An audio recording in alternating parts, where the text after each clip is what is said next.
Oh yeah, dude. Is the volume so low? It's been that's How much why. weight have you taken off since I've last seen you? I hope none. I'm No, trying to lose weight. you Shit. look thinner in the face. Okay. All right. Interesting. Yeah. I wonder why. Maybe because I don't have a beard.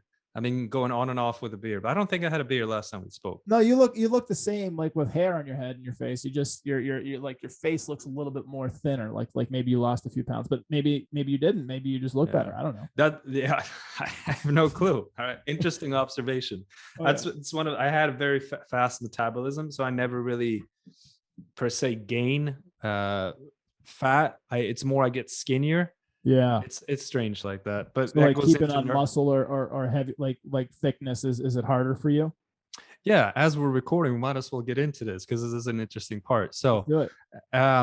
the nervous system stores a lot of stuff, and there is a book, The Body Keeps the Score, is one, and then there is one, What Happened to You, by what's her name? Her name is Oprah, and then there's a doctor. I can't remember the doctor's name, but both of them, and it's very prevalent right now that anything that happens to you regarding trauma, trauma happens to all of us. Anything that made you more or less feel uncomfortable. That's very simplistically said, but something that left a trace in your body. And sometimes you don't even realize this. For me, that was abandonment to a degree and not feeling worthy enough. And there is a deep patterning in my body from my parents fighting when I was 2. And that's a realization I've come to lately too, that I'm trying to recreate a chaotic environment because I feel that is what I associate with love, because there was a lot of yelling. It was always chaotic. And therefore I'm trying to recreate that because I think that is love, which is, might sound nuts, but if you start going deeper into your journey, then that might be something you might realize too. So with this being said, I never felt safe. I was always on high alert. My nervous system was just strung out. I was in fight or flight. And that is what you can attribute to me having a high metabolism too, is that my body's constantly going. It doesn't relax. So hence why you might see more people who might be very fit or might be ripped. They might have some trauma around not feeling safe, and they're constantly chasing something, and they're in fight or flight. So I know that goes for me. I'm sure there's more to it, genetics and so forth, and lineage. My mom has a similar thing. But yeah, in short, that's why I don't really gain weight. If I do, I need to work out a whole lot and eat a whole lot and sleep a whole lot. And that's my life. And it used to be back in college when I played football. No more. But that in short is a short side note on your comment. Why I look When thinner. you say football, are we talking like soccer or are we talking real American football? Real. If you want to say real, I don't want to say real because soccer's a great sport, but like the hitting kind. yes, the hitting kind. What did you play? What position did you play? Receiver, kicker, punter. So I like the flair. I played basketball. I played corner for a little bit too, but I have, let's put it like this. Offending or not, the white boy grit, and but not any speed. How'd you play receiver with no speed? Just because you kept on working, like outworking people? Yeah. Yes, exactly. More of a slot position, more like what I'm doing damn well, but I'm not relying on my talent because there's not much of it. So I'm just going to outwork everyone. And that's why I didn't go pro, right? I mean, if you want to go pro, you need to have the talent and outwork everyone. You got to have world-class talent plus the world-class work ethic as well. There's so many people that have God-given talent that can take them so far, but they just, what does it say? There's a cliche term that I was thinking of. Basically, like it's, you need hard work. Hard work has to meet that talent because everybody's talented at that level. Now you have to actually have the work ethic to get you through. And it's incredible, man. I know some people like, have you ever seen the movie Rudy before? Yes. Yeah. Amazing. So great movie about an underdog that wasn't even supposed to be on the field, and he finally made it. And like he built this cult-like following. And for those who haven't seen this movie, that's probably 30 years old now. But there's this guy that I talked to here locally for UGA, University of Georgia, and he's the local Rudy. He's the guy. His name's Candler Cook, and Candler Cook tried to walk on as a guy with zero athletic prowess, like none. And he was like 170 pounds, maybe even less. I think he was less his freshman year. And by his senior year, he finally like had put in enough work, and he was eating like 10 times a day. He scheduled his college classes around his feeding schedule so that he could get enough meals in, because it was like, to gain the weight he needed to. And he went from like 170 to 270 in 4 years, all natural, no steroids. And he won some like strength lifting competitions. Even think about how powerful college athletes are. He set some like lifting records and like all this crazy stuff, and it was all based on his work ethic and mentality. And he finally got in for like 2 plays at the very last game of his senior year. No, it was incredible. Wow. Yeah. Wow. That's amazing. Yeah, that is one part I did not have is it's to stick with something. I had like, I'm initially gonna do it, and I ran myself into the ground eventually, but I didn't stick with a lot of things. And that's another, I mean, tracing it back to my childhood too, is I've moved, I don't know how many times in my life. So I'm good with, all right, I'm going to give it my darnest and I'm going to give it my all. But if it doesn't work out, on to the next thing, on to the next thing, on to the next thing. And it is the most, you say, camaraderie and trust. And it's incredibly hard for me to trust. I shaped, and it was formed during football. So that is one of the things I wish I would have stuck with, because I'd only stuck with it for a year, and I was so I wanted to be best at everything and outwork everyone. And we got a new set of coaches. They fired all the coaches, and the new coaches decided, okay, I think you're a bunch of pussies, and we're going to run you to the ground. I'm like, okay, let's do it. So we were up at 6 a.m. doing crazy sprints 4 days a week and lifting heavy. And eventually this guy was just a real, like, he was the real deal. Like myself were waking up in the middle of the night with like PTSD, like, holy shit, I'm late. Like I need to get to practice. And I found myself one time in the shower at 3 a.m. realizing, what the hell am I doing? And it's a cold shower. I'm like, I'm half asleep, I'm half awake, and I realized this is bad. And I shortly after, I started getting nosebleeds every single morning because I did not have the smart approach. I had the ego approach of, every time we sprint, I'm going to beat all of you. I don't care the consequences. And eventually my body started breaking down and shutting down. And that, in the same time I was working, and my goal, and I did it, I was to complete college in 3 years instead of 4, and playing football on top of that. I was just, you might Where'd you go to college? A few different ones. University of Central Oklahoma is where I played football, and that's where I got my bachelor's degree from. Oh yeah. But what was that experience like for you? Because I know you're not from the States, and so being in Oklahoma seems like a huge difference. Yeah, oh, for sure. Yeah, I mean, the journey started in Minnesota. Then it went to, which has the highest population of Swedes, and with ancestry as well. And then it was Missouri. Yeah. Yep. And then it was Missouri.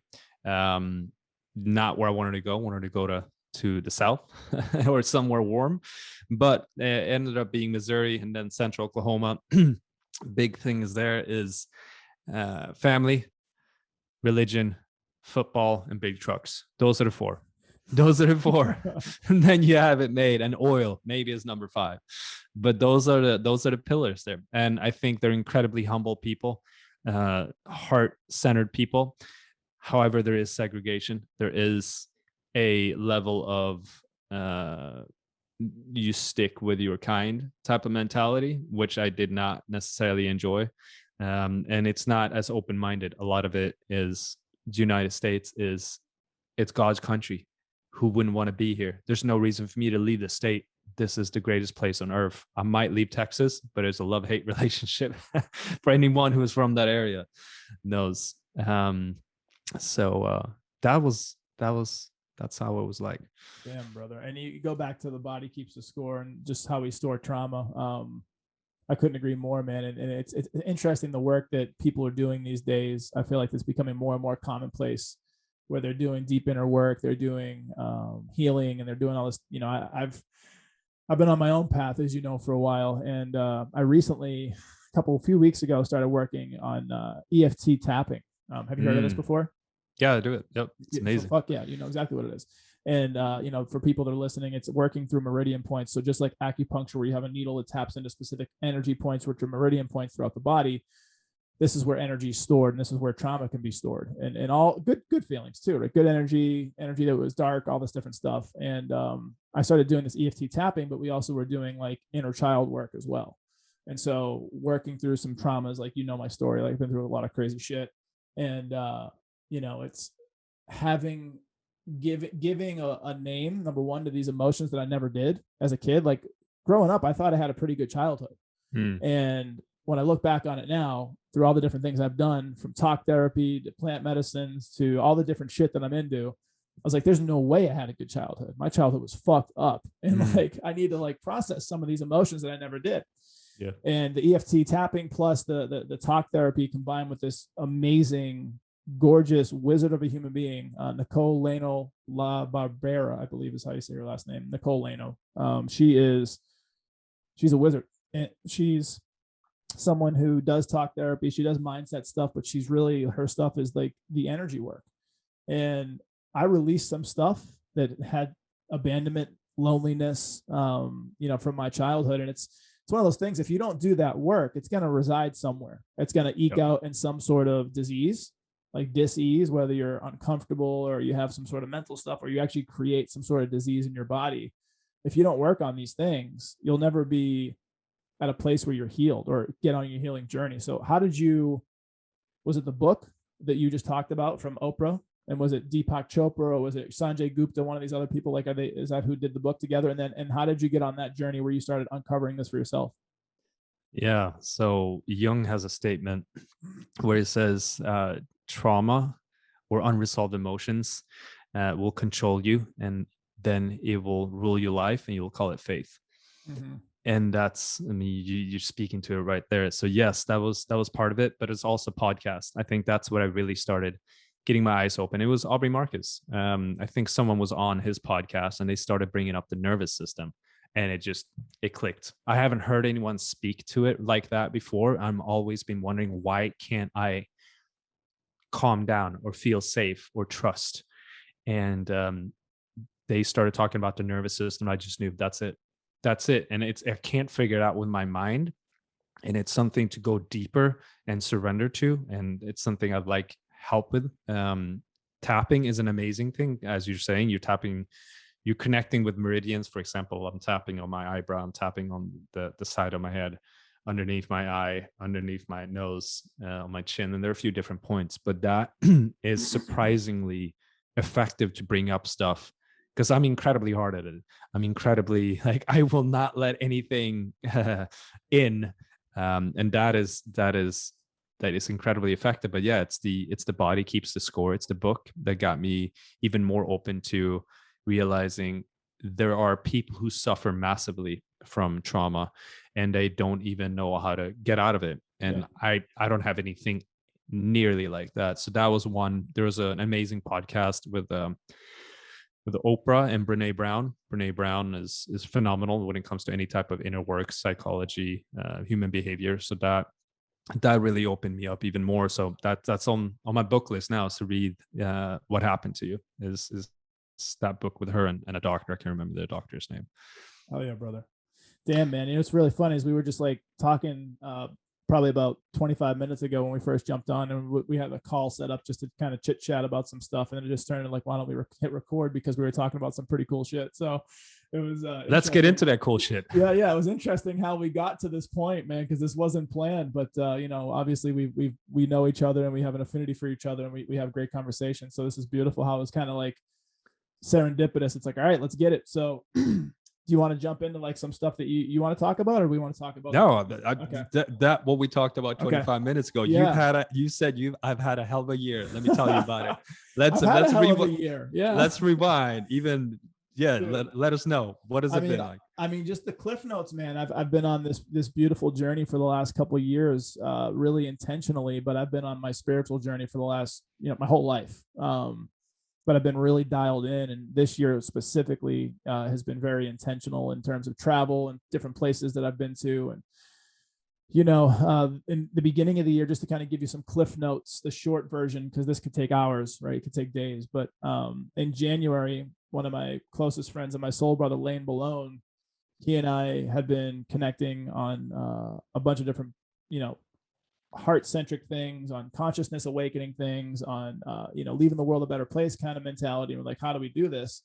And we started off with this men's retreat that we did back in January, and we did it in North Georgia, where I rented this lake house, beautiful, right on the water.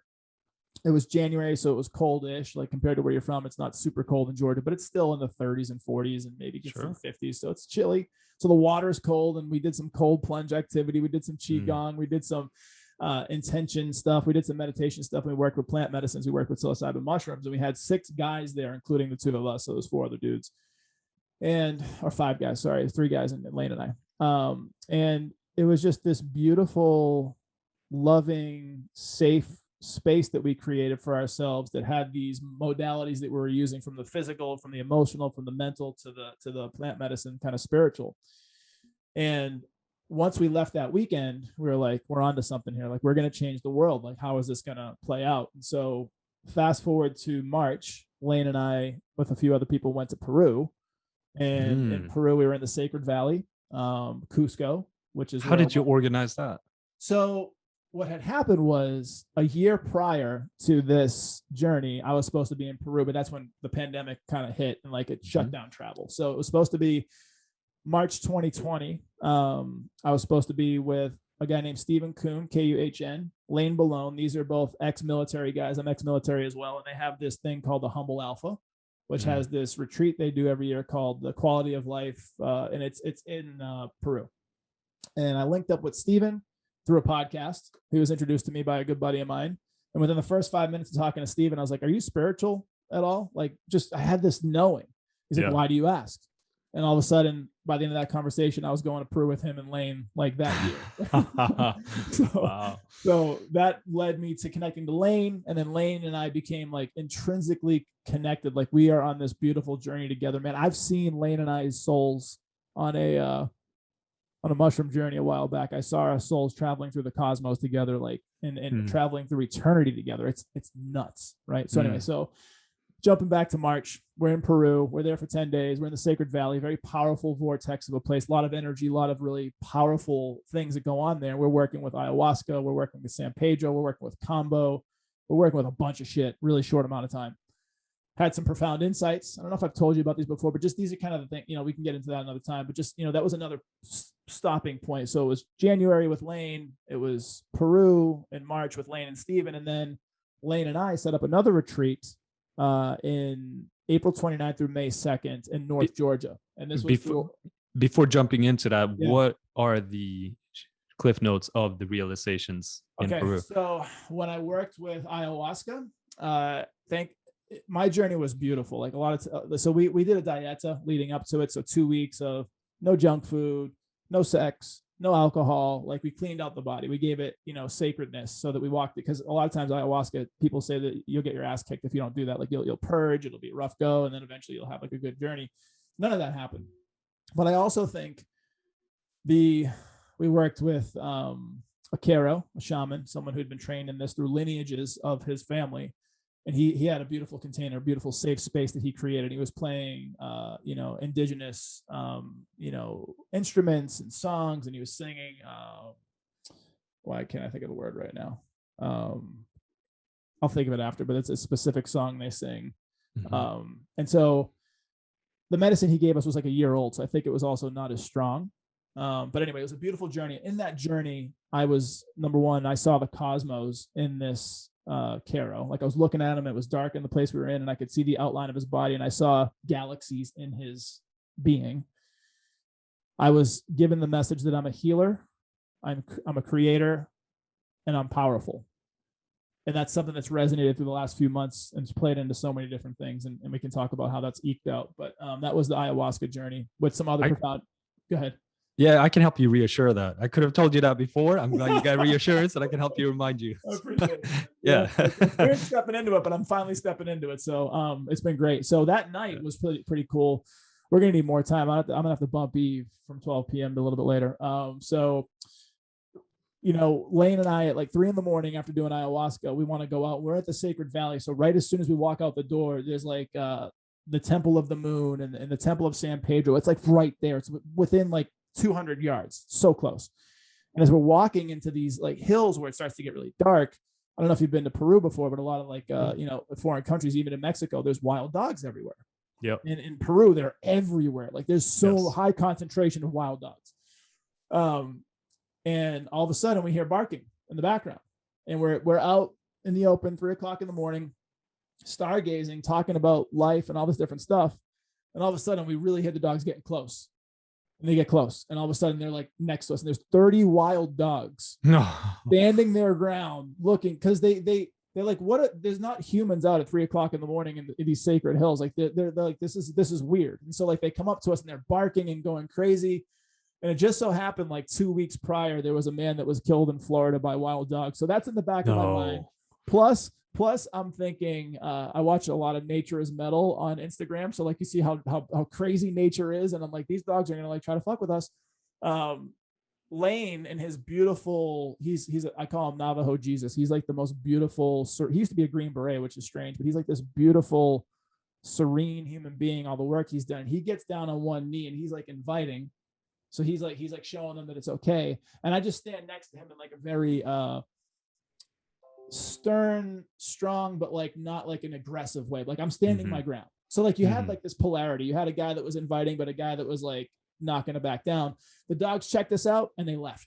It was like the weirdest fucking thing in the world. Then we went back to talking about the cosmos and the universe and all this different stuff. So that was ayahuasca night. We work with San Pedro. Have you heard of San Pedro before? Yes. Yeah. Have you done it? No. So San Pedro is so ayahuasca is the feminine, it's the spiritual, it's the airy, it's the opening your third eye, it's all that. San Pedro is the masculine, it's the grounding, it's the heart opening. It's like it's a beautiful opposite. Like it's like yin and yang essentially. And but it'll take you places. Like it'll give you like a psychedelic journey. It'll give you this amazing information. My biggest intention with getting to Peru was spending time with my daughter who died when she was 7 days old. And this was my intention for months. And as you get closer to doing a ceremony, your intention really like gets hyper focused and like it's really crystallized. And intention's everything and everything you do. Like if you think about people that grew up in a church like I did, like in the Catholic Church, like it was all about intentions. It was praying, it was being intentional. It was like, and like there's something to that, right? And then you learn that there was definitely more than something to it. So setting intention was, I want to sit with my daughter. I want to be with my daughter. I had 7 days with her. I want to be with her again. I also wanted to be with my mom and my dad, who I've lost in the last few years. And so I really wanted to be with the most important people in my life. And I surrendered to the how. I knew I wanted to do this. So when I do San Pedro, which comes from a cactus, they cook it for like 48 hours. The cactus itself, it ekes out this kind of green slime, and you drink it. And in 20, 30 minutes, you start dropping in, you start getting kind of the euphoria, you start feeling good. It's a very grounding medicine. So you're on the ground the whole time, connected to Pachamama, to earth. And during this journey, I sat with my daughter for 2 hours. I was with her embodiment, her energy, her soul, her spirit, whatever you want to call it, for 2 hours. And it was the most profound experience, one of the most profound experiences of my life. And there was all these other beautiful things. Like there's a mountain, they call them apus. They believe the mountains have spirits, and they're like kind of, so there was this mountain that was right outside of our place we were staying. You could see it and it looked like there was a face in the mountain, and everybody could see this face without, San Pedro. But when I was on San Pedro looking at this face, I was looking at the mountain. All of a sudden, it started becoming clear to me that mountain was stood the test of time. It stood all, it's all the obstacles that ever been thrown at it from Mother Nature. It's just always remained a steadfast rock on this area. And all of a sudden, the face in the mountain turned into my face. And it was just telling me that I'm kind of similar too, with like being able to weather storms and being a rock and all this different stuff. So there was like just some symbolism. Mm. And then there was a couple other little things that I won't get into, but I also sat with my mom and my dad. I saw my ancestors in the clouds, and it wasn't like it was geometric kind of hieroglyphic stuff, but I could understand it. And it was like it was what it taught me on San Pedro was, and the biggest lesson that I could tell anyone listening to this is whenever you lose someone, whatever you believe in terms of heaven, or you don't believe in heaven, or if you believe in spirits, whatever, they never leave you. My daughter, so I kept on, my intention was to be with my daughter, be with my daughter, be with my daughter. What I learned in San Pedro taught me was that she was always with me. Mm-hmm. She's a part of me. She's in my like fabric of being. So my daughter, my mom, and my dad, even though they're not physically here, their energy, their spirit, their vibration, whatever it is with me. I am getting the chills. I had a breathwork session in Sedona with Fit for Service, and that was deeply came through too. My grandmother, who I was very close to, and then my uncle, who passed away before her. They came as, you can say, translucent beings, and I was laying on the ground, and then that shape went into me, and then my uncle, same, and then I was flying as an angel, or I was up, and they were angel, and they had angel wings, and the message that came through all the time, so their German is "Wir sind dir," which means "we are you." We are you. Fuck, brother. Yeah. Talk about chills. yeah. And that's why I have that in my I have affirmations, and I say that every morning. So wow. It's amazing that you're saying that too. I'm going to take that. I'm going to take those words and use that from my experience. Like, we are you, because that's what it was. It's like, we never left. We are you. Like, that's, I'm going to fucking cry, dude. Yeah, man, that's so powerful. And so one of the fun things on San Pedro was I was a lion for an hour. and like not like walking around like meow like a fucking lion, but like not they meow, but I was so at peace, and I was so calm, and I was so in the moment, so present. I was like, this is what a lion feels like. A lion doesn't generally have any natural predators. They're the king of the jungle or wherever they live, and wherever they are, they're just fucking lions. Like, they're just completely present. And it's like the feeling that I had was complete peace, confidence, knowing that you're not like, I'm looking around. So I'm on the ground still on San Pedro. You're on the ground for hours. I got the worst sunburn. I was fucking cracking everywhere, but like whatever. And the animals. So the animals can like, there was dogs that were with us, like the woman Leslie that owned this compound, which is gorgeous. And her sons, they help facilitate these ceremonies, specifically San Pedro, but they bring in the guy for ayahuasca.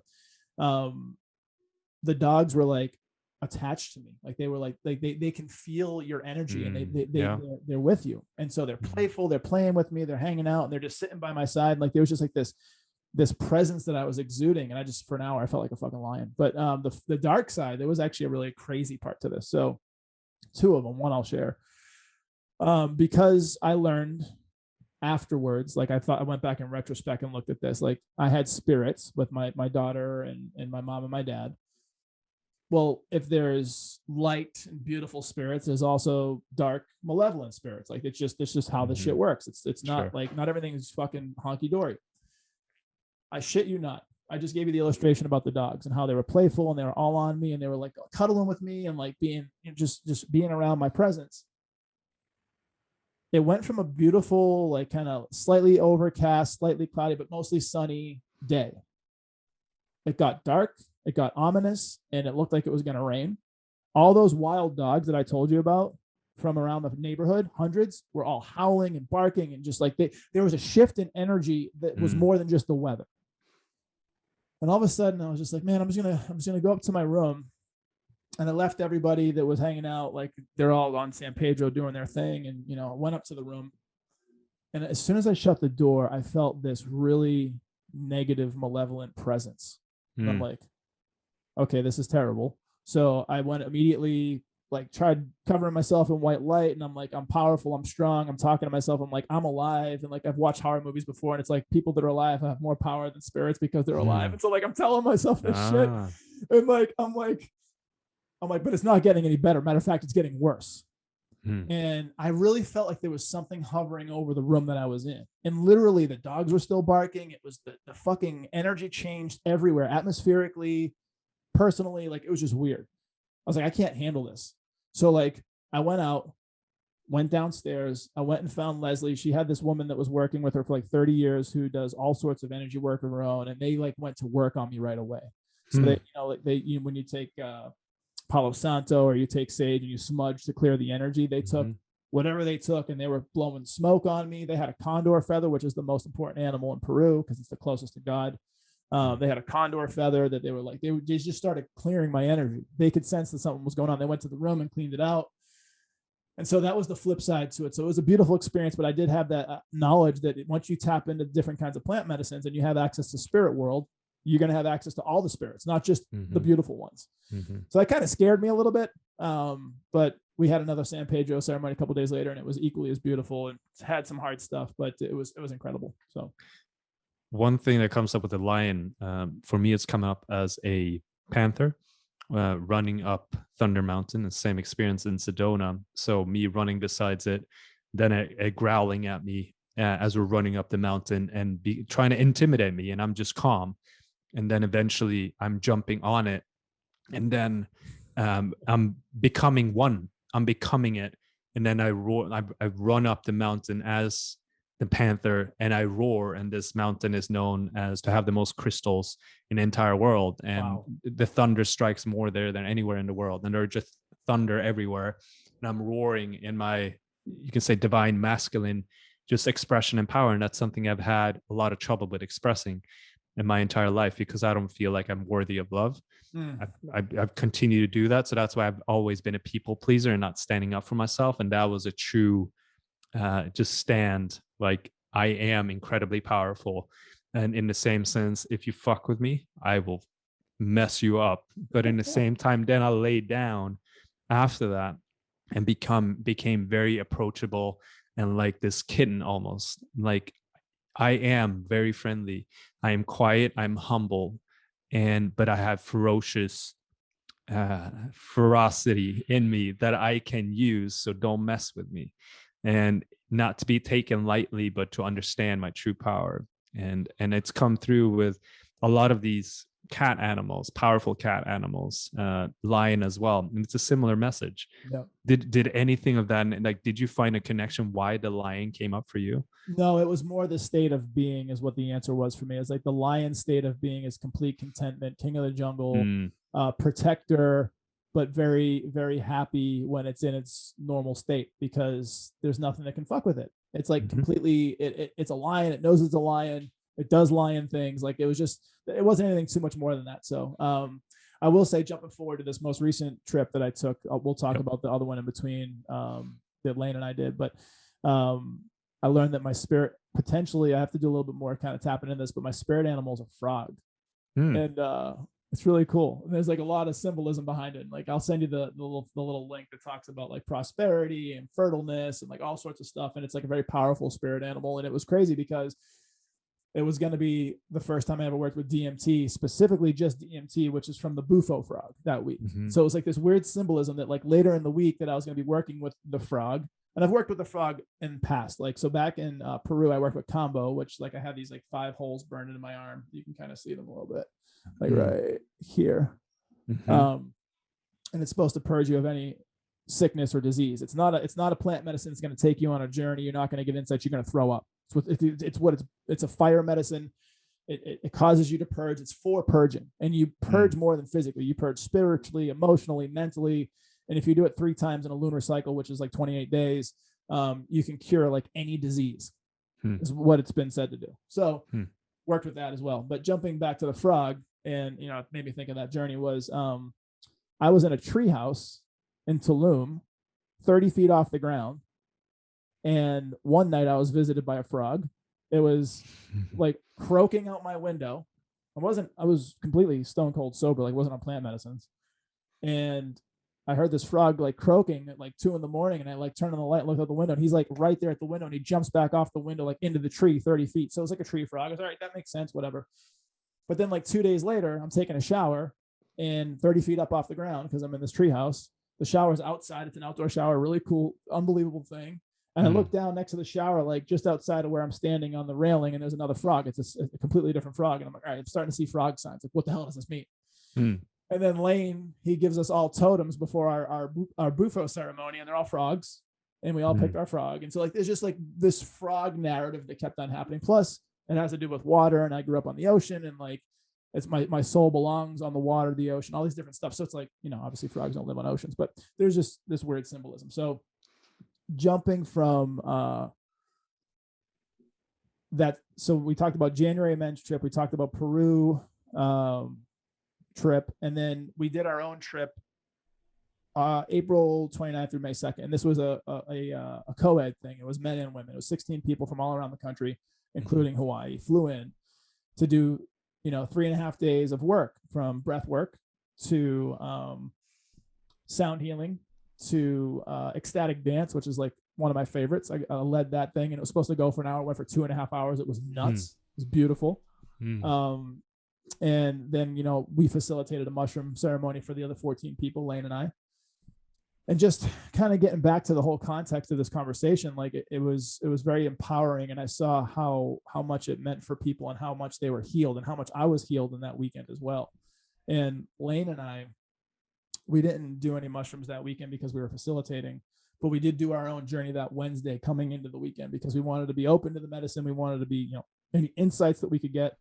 And I went the deepest I ever had. I went what's a hero's dose, which is a heroic dose, which is 5 grams or more. So I did 5. And my only intention was I asked, because when you work with plant medicines, for people who listen to this or watching this, once you set intentions, you can really call into your life things very powerfully and very immediately. And so you can do stuff relationship wise, you could do stuff healing yourself, you could do stuff business wise, you could do stuff whatever you want. You just set your intentions and it manifests, which is incredible. My one intention was to find out what my superpower was. So that journey, that's it. It was very playful, very light and easy. I've had amazing journeys since my very first one almost 2 years ago. It's been very beautiful ever since. This journey is where I saw my soul traveling through the cosmos, traveling through eternity. And it had a golden headdress. My soul had this golden headdress it was wearing. Don't know what that means. It's what I saw. I have ideas. And I also saw Lane, my brother, my business partner, friend. I saw his soul with me traveling through eternity together. And it was unbelievable. It was like, the way I can relate it is, and like I've been posting this a lot or sending this a lot, but if people know who the Silver Surfer is, Silver Surfer from Marvel Comics, and he's on his surfboard, but he's surfing through the galaxies and you can see stars and cosmos. Like, that's exactly what I saw. I felt like the Silver Surfer. Didn't know what that meant. And by the end of it, it was over, and I didn't get shown what my superpower was. Just had this really cool, beautiful, wonderful experience. Fast forward from that Wednesday to Sunday, we had a gentleman named Isaac who was facilitating quantum healing for us. Have you ever done that before, quantum healing? I'm curious to hear more about. Maybe. Yeah. Not that I'm aware of. So Dr. Joe Dispenza works in the quantum. People have heard of Dr. Joe Dispenza. He works in the training your subconscious mind, being able to take this feeling, an idea of something that you may want to call into reality, and going into the quantum, being able to pull it into to the now. And like, he does all these meditations and all this work to be able to, I'm butchering what he does because he's the wizard. So, but basically he helps you create magic. Yes, I've done that. And I agree. Yeah. So yeah. What was your experience like with the stuff you did with him? I haven't done anything in person with him, but I've done plenty of his meditations, and it's, it takes you somewhere completely different. As you're speaking to a lot of these plant medicines, you can get to those states with, for example, his meditations. And what's so unique about those, I don't know how he's been able to go so deep, but the frequency of the sound and the background music, his meditations last from 40 minutes to an hour, and I don't know, 15, 20, they're long. Like, they're long. And if you're able to stick with it, and most of the guided ones the ones that are more quiet, I have more of a harder time with, but you can truly go places and see things. And my wife has more so experience than I have, but it's, you can call in things. You can start having major realizations. Think of it as a meditation or a breath work, but even deeper. Like, when I was at the most connected state, when I was working with this gentleman, Nikhil Kale, he took me through these journeys, just by breath work, no substances. And I started doing these meditations every day, for a 40-minute meditation. And I started seeing all these symbols, and it was important for me for it to be dark and for it to be quiet and for no distractions to take place. And all these symbols, for a few weeks I started doing it, because I was very going into the feminine, of seeing everything from hieroglyphs to ancient Egyptian symbols, statues, like toucans, different types of animals. And I'm like, what is all this stuff? And then I'll look it up, which is fascinating. I Google it after. Okay, I draw it and I write it down. I look up, what does this mean? I'm like, no fucking way. Like, this is exactly what I needed to hear, but it's in forms of symbols. And the answer, at that point, I'm like, I surrender. Like, there's a lot of infinite universal intelligence. And if I'm just trying to use my freaking head, I'm not going to get that far. And it's funny how we speak to it right now, because this is the medicine I need to hear, because I've gotten so in my head as of late. And then I just picked up my meditation practice again, because I've been prioritizing sleep, for example, instead of doing my meditations at night. And it has had a profound impact. And I'll speak to that shortly, or briefly, is that my self-criticism and even to a degree, like hatred to a degree, like I'm being so incredibly hard on myself. And someone brought this up, like how we've been conditioned and being punished if we do something wrong. And even this was Aubrey Marcus too. He was saying, yeah, if you do something wrong, you would have to run suicides in basketball. And that was exactly what happened. It was just ingrained. You do something wrong, you run suicides. And that has been so deep within me that if I do something wrong, I'm trying to figure out a way to punish myself. Meditation has been one of those things that InQ says this is the gym of letting go of that shit, and finding and truly intentionally focusing on, how can I love myself? What does that feel like? What does it feel like when I smile or when I'm happy? And that's rare, because I'm so damn hard on myself. This is we're going off a tangent. We're talking about quantum, but yeah. This is exactly what we needed to happen. And I do want to ask you, what were the messages, the symbols? What were the messages that you learned? Oh, it's quite a bit of it.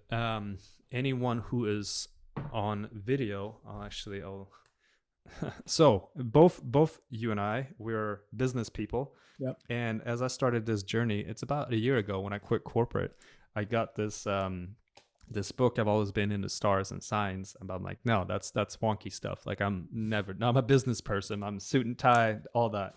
So yeah, you can see like some of this are symbols, like they look like wings here. Yep. This is a cobra that came up. What else? I have different types of here. There's golden angel that came up. Oh wow. Here's a lot of stuff. So there's a green emerald. You can't see this, and this is the face of Tutankhamun. And there's what looks like the all-seeing eye. Yep. And there's a specific bird. And then what you can't see, there's a crown, and there's also a dress.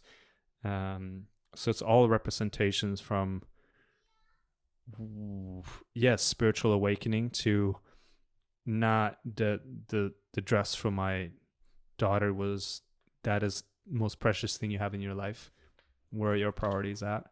This is a ship that came up. That is a Greek style ship. Or even Viking. And so there's a lot of symbolism that you might see here. One looks like an alien face. I was gonna say, is that an alien? Yeah, E.T. Yeah, and then there's some like that are out of this world, and it makes me. And one other is thought. I don't know how to pronounce it, but it's a lot of ancient Egyptian signs. It's volcanoes, swords, but they all have different types of meanings. I'm not to bore people, but I'm not going to go into that for too long, but I'm curious too. Like, have you seen, like, you have stuff on you even have tattoos that you told me about, that you've tattooed, like these strange beings. You're like, I have no freaking clue what it is. Like, what has come up for you? Man, for me and my journeys, breath work, just for people listening to this, you're 100% right. You don't need plant medicine to be able to reach these states. But if you're called to plant medicine, it is something that'll probably be on your path. But Yeah. breath work, different modalities, all the way to plant medicines and back, can get you to these altered states / insights. Mm-hmm. And so for me, my insights and my journeys, specifically with plant medicines, because that's the topic I've kind of been hitting home, has been very visual. I see things, but also more than visual, I get words. They're not even spoken to me. There's not like a voice. But there's this knowing that's told to me. So like some of my insights that I've received are to speak freedom and truth through my microphone. Not just this, but like one-on-one and conversationally. Yeah. And be an embodiment of truth, love, and light, and speak truth and freedom through my microphone. I've experienced what was in that moment a knowing of unity consciousness, where I felt connected and I felt the love of every living thing, from humans, animals, nature, all at once. And I saw these underground tunnels connecting everything.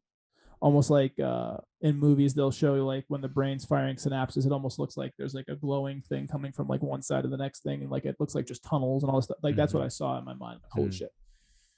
I've experienced the God frequency. The God frequency is eternal truth, love, wisdom, and joy. It's just this state of being, I guess. And I have, like you just pulled out your journal. I have a journal full of stuff that I've drawn. And one of the things you said was, I don't know if you can see it this way, is yeah. So it's the third eye. Inside of there's 3 faces, and it's interesting because this artwork has been depicted by Alex Gray. And Alex Gray, this is funny how this all ties together, and I love how we're bouncing all over the place, but Alex Gray is the main artist for Tool. And for people that don't know about Tool is arguably one of the best rock bands of all time. But also, they are wizards. They are wizards with sound. They are wizards with art. They are wizards with their own journeys. They've all done some sort of, it seems like, plant medicines and work, and they're raising consciousness.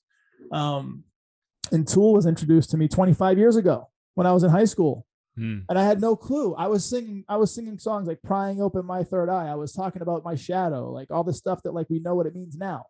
But back then I'm just singing along with lyrics. I had no clue what it meant. They did a lot of work through, like, so my company 46 and 2 Wealth Partners is named after 46 and 2, which is Tool's song. And it's their ode to Carl Jung, doing shadow work, evolving as a human, coming from this harmonious state that we're in and evolving into maybe potentially crystalline beings, right? All this crazy shit. And I was learning about this 25 years ago. That was part of my initiation. And like now, fast forward 25 years later, when I'm on this journey, it's bringing everything full circle to where now I'm being inspired by plant medicine journeys, that I'm seeing things that the artist for Tool has drawn on his plant medicine journeys that I hadn't seen before my journey. So it's crazy. So if you go to Alex Gray on Instagram, he's someone who's been working with plant medicines for decades. And what he's gifted at, outside of just being a tremendous artist, is he goes into the astral, he goes into a plant medicine journey, he brings back what he sees. And for most people, they'd love to be able to do that. Like what you're doing, you're drawing things that you're seeing.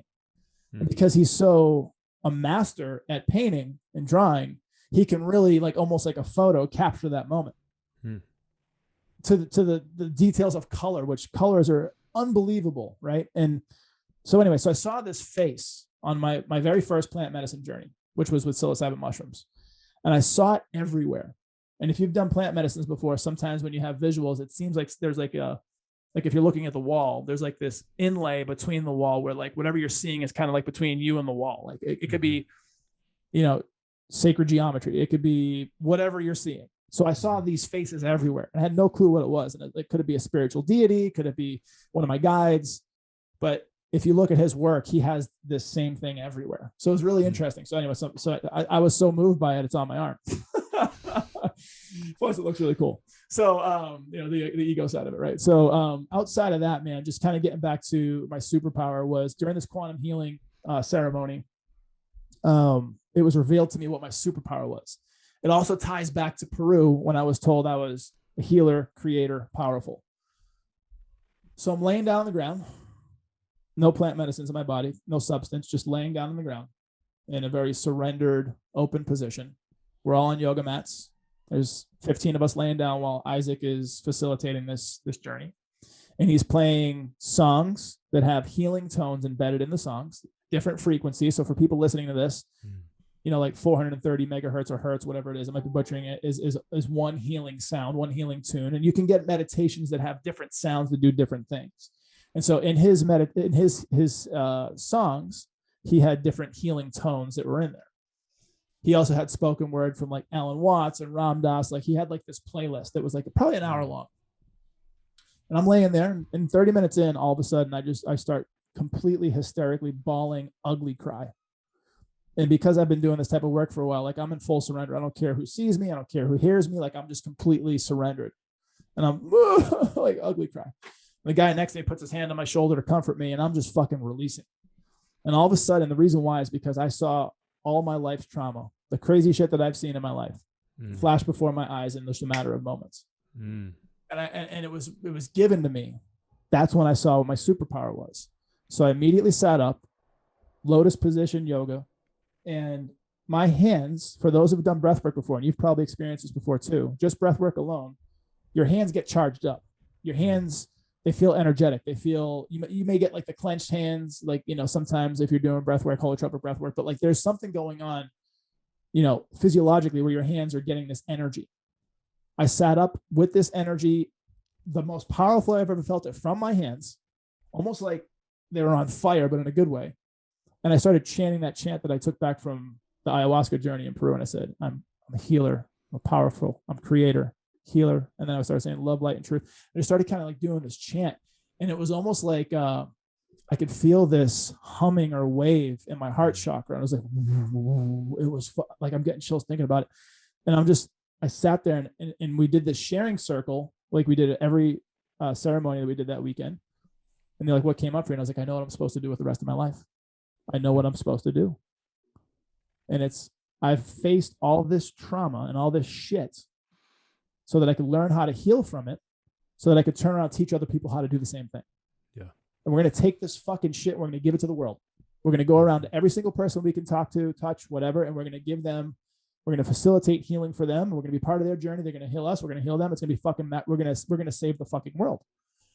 And that's where my superpower came in, was just basically being a healer, being someone who could facilitate these experiences and be a part of that journey. Wow. Yeah. I mean, I think mic drop right there. Yeah. How does this work with 46 and 2 Wealth Partners? You're doing a really cool combo. Yeah, man. So what I've learned is part of my mission, my soul's mission, is to raise consciousness and bring love into the world. And so 46 and 2 Wealth Partners is a consciousness awakening business disguised as a wealth management firm. And so when you come in for financial planning or wealth creation, you'll get that.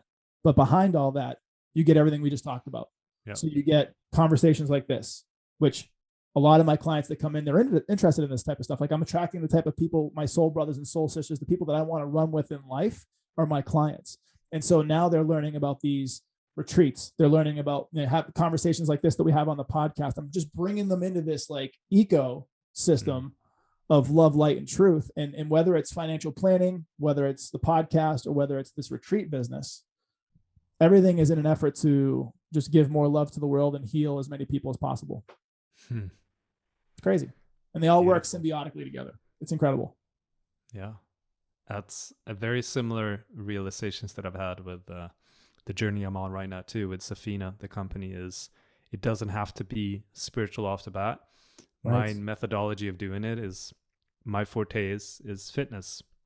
And I'm like, I don't want to do this, but it's become like, all right, that is a path to get people in through the door. And after in through the door, there's a whole lot more to it.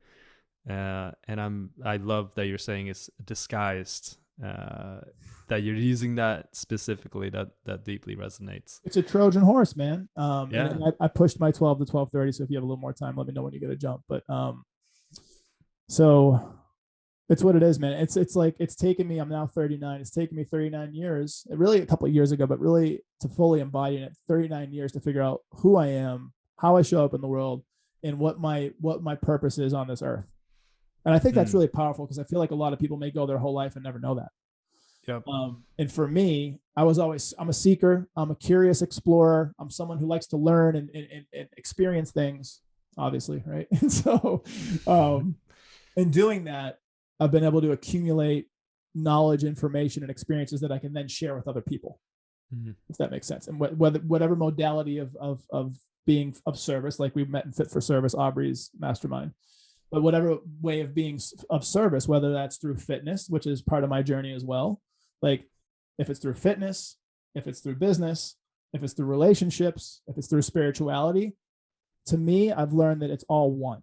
Like it's like they don't live on islands from each other. It's the core essence is I, and I am those part of the I, the ego, like the physical does those things. But it's the truth and the conversations that you have while doing those things. I think that's the secret sauce. And so regardless if it's the fitness, if it's the wealth planning, if it's the podcast that either one of us do, these types of conversations that we have with each other that have given us both so much healing and love just in 60 minutes, like we're changing the world by changing us. And so once we heal us, like you're doing your own healing, I'm doing my healing, we heal us, we heal the world. And so jumping kind of forward to my last most recent retreat, which got us on this tangent anyway, was I went to Tulum. Second time there in 8 months. I fucking love that place. I don't care if people are like, oh, I'm over it, whatever. It's just very powerful. It's very powerful. Yeah. Very sacred. I don't know if it's a vortex like Sedona, like has a lot of energy there. It's very spiritual. Sure. Yeah. It could be. I feel like it might be. For me, it's very sacred. So we went for Lane's in honor of his birthday, celebrate him. So we had people, Steven, that I told you about earlier, he flew in from Hungary with his family. So wife and 2 kids, 4 of them. Ross flew in with his family, wife and 2 kids. So it's 4 of them. Lane and his wife, and then me, I'm the single guy. So there's 11 people. And we're there supporting, loving on Lane, but also have this beautiful experience. And the place we stayed was called Nomad or Nomade, depending on where you're from. And it's this immersive like jungle experience that goes right out to the beach. Kind of like all things Tulum. The jungle's right there, but the beach. But it's really, really, really like jungle immersive. I was at a treehouse, so it's very jungle. And so each day there's a different ceremony, as we call it, a different experience, a different session for people to kind of wrap their heads around this. One day was a cacao ceremony. We can get into the details, but it was a cacao ceremony one night. The next night was best way I could describe it was sound healing, where the guy sang us a love song that was the most beautiful song I ever heard in my life. The next night was Sweat Lodge, super powerful. The next night was Orgasmic Bliss, like an energetic lovemaking class, which was fucking awesome. The next day was a DMT Bufo frog ceremony, like the shit that you hear Mike Tyson or Joe Rogan talking about that changed their lives. Tony Robbins, this is what changed their lives. So powerful. I'll talk about that in a moment. And then we did the despacho, which is that offering back to Pachamama. It's a burn ceremony where you take intentions and love and give it back to the earth, and you call into reality what you're looking for. So it was the perfect trip. It was the perfect journey. I came back like I was already in a great place, I feel like, but I came back even more joyful, more harmonious, more centered, very peaceful. And one thing that you were talking about, the cosmos and astrology, that made me think, and you're talking about stars. This is crazy. This is legit. You can ask Lane or his wife, Allie. So we do our Sweat Lodge, which for people that don't know, they call it Temescal down in, it's like Mayan culture, but it's a sweat lodge. They get really hot lava rocks that won't break when you pour water on them because you don't want exploding rocks in the tent. And so they get these lava rocks that are so hot, and they push them into the middle and they put water on it. It steams up, and the vapor creates steam in the room, and it gets hot as balls, hotter than a sauna. And it's hot. It's different than a sauna. It's pitch black. I feel like it gets hotter. There's 10 other people in the room with you. So there's that. It's a shared experience, and you get beautiful insights, emotional, mental, spiritual, just gorgeous. And we're in there for almost 2 hours. It felt like an hour and a half, 2 hours. We get out. They say the best thing you can do is go to the beach, go to the ocean. So like myself and Allie went down there. We didn't decide to get in the water. We rinsed off on the showers that were up where we were outside. We laid on this beautiful like net that was like 4 feet above the ground. It was like kind of like black strapping that was like 2 inches thick, and it was like interlaced into like little grids, and it was like it could support probably 10 people laying on it, and it was built into the shape of like a teepee with 4 poles coming up in the middle. And so we're laying on it, the 3 of us, looking up at the galaxy, looking up at the cosmos, the stars. And I shit you not, 5 different times we saw shooting stars. We saw 4 that were in. I'll have you talk to Lane, Allie, like this is so crazy. It sounds ridiculous. There was 4 in the sky that were in different places. And we're kind of joking because we're in this like really spiritual place. We're like, are we creating this right now? Like, is something we're manifesting? Are we somehow tapped into a frequency where like we're making this happen? Yeah. The 5th one, I've never seen this before. I've seen shooting stars before. Like when I was in high school, there was like this crazy shooting star storm. I think it was like the late 90s, early 2000s. And it was like, I saw dozens. I've seen this before, but I wasn't expecting to see it this night. Number one, the 5th one that we saw, no shit, dude, this is the craziest one I've ever seen in my life. So we're laying down. We've seen 4. We're like, oh, it's great. It's crazy. I can't believe this is happening. The 5th one died out 70 feet above our head. So we're laying down. It's crazy. We're laying down on the net. We're looking up. All 3 of us saw this one because I didn't see every one. I saw 2 or 3 out of the 4, the first 4, because my eyes weren't always fixed on the same spot. So I think Allie saw the most. She saw 3. Lane saw 2. I saw 2, or maybe she saw 4, whatever it was. But we saw the ones from before. Out hundreds of miles away, like not close at all, like however far it was, right? Maybe less than that. This other one comes from the beach, from the water side, like right in front of us, the water. It comes over us, and it's about 60, 70 feet in the air, and it dies out right above us. Never seen anything before like in my life. And I'm like, did that just happen? And all 3 of us saw that one. And like Allie was like, was that a firework? I'm like, A, there wasn't a noise at the end. There wasn't a crack. And B, there's no one out on the water right now shooting fireworks. There's no one on the beach. Like there's no one that shot a firework. So we saw a fucking shooting star die out 70 feet above our head. What do you make of that? I don't know. It was just great. It was the universe playing with us. Like I think we were just so like attuned and open and in the right place at the right time that we just saw the universe like put a show on for us, man. It was fucking, I don't put anything into it. I don't know what happened. It could have just been fate, luck, timing, whatever. We could have called it in, whatever, but it happened. That's all I know. Wow.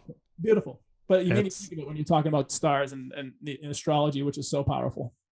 How do you integrate this stuff? Like a conversation like this has been a while since I've had, and I'm so grateful that we're having this conversation. But how do you, many times as business people or trying to make dollars and cents and create and produce, it becomes very head focused, and you're like, no qualms, I'm putting it all out there. This is me. These are all my experiences. Yep. And you're a successful entrepreneur. How do you integrate this? Because to most people, even like myself, like, wow, I should do this all the time. But then I get scared. It started with me forgiving myself for the shit that I either put myself through in my life or had been through that was not of my own doing. So number one, forgiving myself or forgiving everyone. And then also releasing judgment from myself, releasing shame. I grew up with a lot of shame. Back in the day, we used to tag, which is graffiti. And we'd go around Boston, like spray painting shit or like writing on labels with magic markers and sticking the labels on shit. Like we were just crazy kids. My tag name was shame. I went around writing shame everywhere in Boston because I was fucking shameful of my life. And going back to 2.5, 3 years ago, when I got introduced to, maybe longer now, David Goggins and Patrick Tucker, and I've told this story a bunch of times. Both were my mentors. One was a virtual mentor that I had never met, David Goggins. The other one was my real mentor, financial planning mentor, Patrick Tucker. And they were both telling me, share your story, share your journey, talk about your truth. Like, as I'm getting into this kind of world. And I was hesitant. I'm like, how can I tell people I used to shoot heroin? How can I tell people I was bullied for years? Like, how can I tell people my dad was a junkie for 30 years? Like, how are people going to look at me? Right. But when Goggins taught me to stop giving a fuck about what people thought about when they looked at him, and his book Can't Hurt Me, where he tells all of his skeletons, he's like, now what, bitch? Like, this is, Goggins is a fucking Buddha to the nth degree, but just in his own way. And we talked about this at the end of my DMT ceremony with the guy that facilitated it, how Goggins inspired him too. And this guy's a wizard, man. But Goggins is like the other end of Jesus. If Jesus is like the the feminine being embodiment of God, love, light, and truth. Goggins is like the masculine hard charge. Get after it, motherfucker. Stay hard. Yeah. Like but he's inspired so many people. Yeah. He's changed my life. And so his message and his story is, you can't hurt me. If I tell you everything that's been screwed up about my life, I take my power back because I love me and his way. And that's what I did. So the first step to all that, to answer your question, like how do I integrate or how do I talk about this shit so freely, is I stopped giving a fuck. I stopped caring about what people thought. And the most beautiful thing, brother, that fucking happened was everybody started resonating. Like they started plugging in more. It's like, I know someone who's been through these things, or I myself have been through these things. We have both been through abandonment together. We've both been through loneliness. We've both been through like working our asses off because we didn't want to like pay attention to the emotion inside that we didn't even know existed. That was buried years before, that we fucking find through this therapy that we do.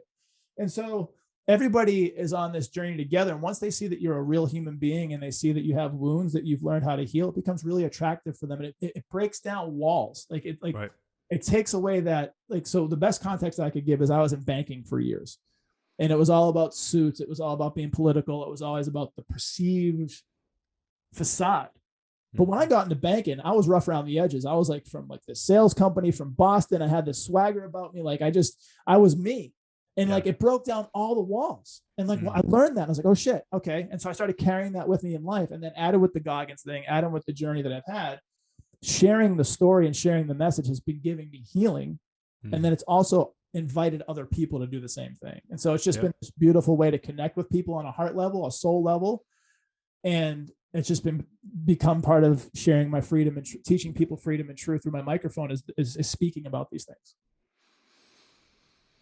I'm just going to let that marinate. Yeah, I mean, it's so true. It's, I mean, I wish there were more people out there, just going about life like you are. I mean, you're inspiring the heck out of me. It makes me remember, because a lot of stuff I forget about. Like I'll make a example that's very relevant for me right now. I'm going through a redesign phase of Safina. It went from being everything black and white, and then a golden, and then it was very much in a hyper masculine state. And now I'm like, no, that's not me. And I'm adding purples and blues and all these different types of colors. I'm like, yeah, let's get this party going. Like I'm resonating, I'm having fun, but it's truly like I can share a message that's true to me, even though that to even changing a logo and everything is it. I don't have a logical explanation from it. It just feels right. Yeah. And it's what you're saying, when you just speak your truth, people are going to resonate regardless of how crazy or obnoxious, whatever it might sound like to you. That's really, I mean, that happened in my first episode of the podcast. That is where I go the deepest, and I'm just vulnerable.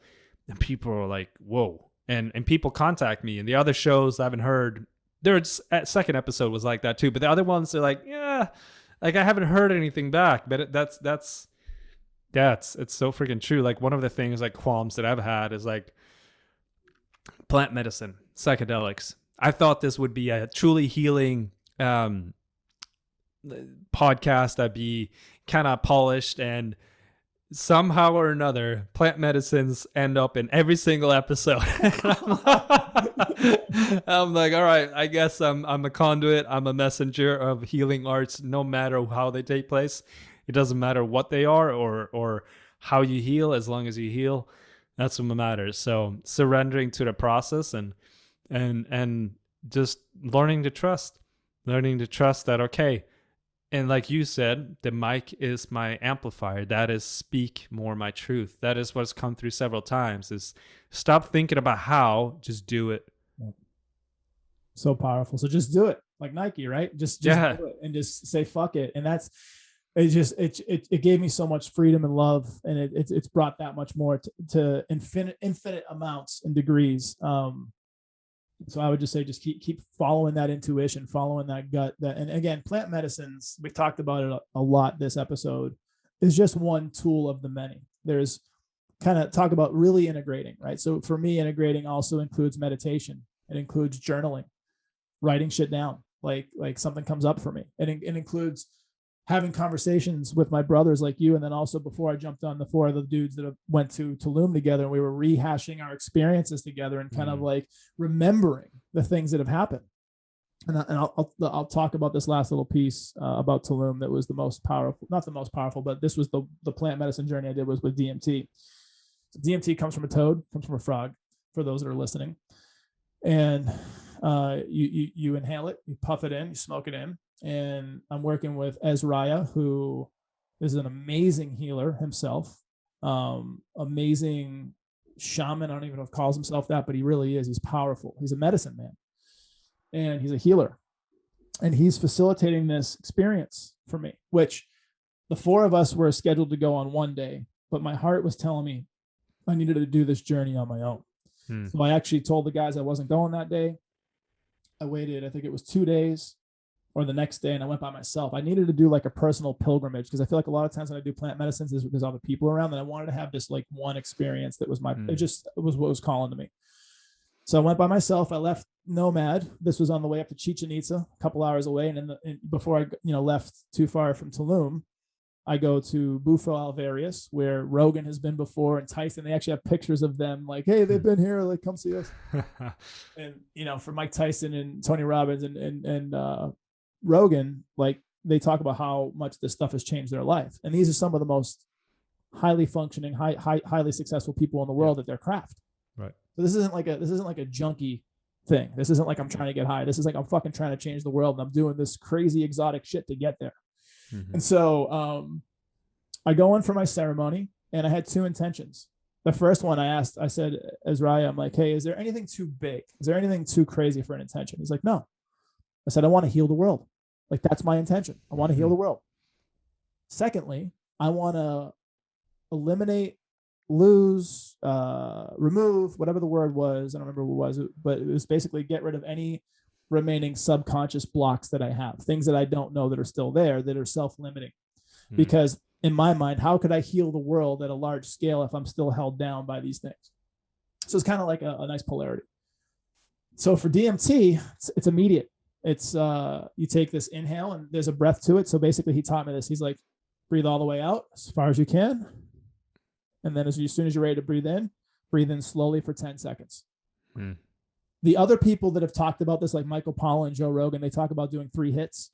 You do like 3 puffs. I probably couldn't have done 3, because at the end of 10 seconds, I immediately, as I'm getting to, he's counting. So I'm going through it. I'm breathing in the smoke of the Bufo frog. He's like, slow down. And he's counting. He's like 10, 9, or 1, 2, counting up to 10. As soon as I got to 7, that psychedelic vision that you get when you're deep in a ceremony where like shit's, the world's alive, like colors, like it's a whole fucking thing. I was there at 7. Like so when you drop in with mushrooms, or you drop in with ayahuasca, it takes a little bit to get to that point. With this, it was instant. So imagine going from normal perceived reality to super heavy, deep psychedelic reality in less than 10 seconds. Yeah. You're really shot out of a rocket. It's no question. And so he's like, take it in. He's like, all right, 10. He's like, hold it in. You're doing great. And all of a sudden, dude, I just lay back. And I'm on this like animal skin rug thing that he had, laying down in this fucking teepee, laying down. And it's just, he goes to work.